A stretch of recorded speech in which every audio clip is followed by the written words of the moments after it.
السلام علیکم دوستو، کیسے ہیں آپ؟ آج میں آپ کو قیصر کی کہانی سناتی ہوں۔ قیصر قلم سے لکھ رہا تھا۔ قیصر کا بھائی قمر قینچی سے کھیل رہا تھا۔ قمر نے قینچی سے اپنی قمیص کاٹ لی اور ہاتھ بھی زخمی کر لیا۔ قیصر نے امی کو بتایا۔ امی نے قمر کو پٹی کی اور کہا، بیٹا قینچی اور چھری کے ساتھ نہیں کھیلنا چاہیے۔ دوستو، قمر، قمیص اور قینچی کی شروع کی آواز ق ہے۔ ق ق ق۔ ارے ایسے بولو، ق ق ق۔ میرے ساتھ مل کر بولو، ق ق ق۔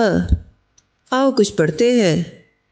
ق قلم، ق قمیص، ق قینچی، ق قلم، ق قمیص، ق قینچی، ق قلم، ق قمیص، ق قینچی۔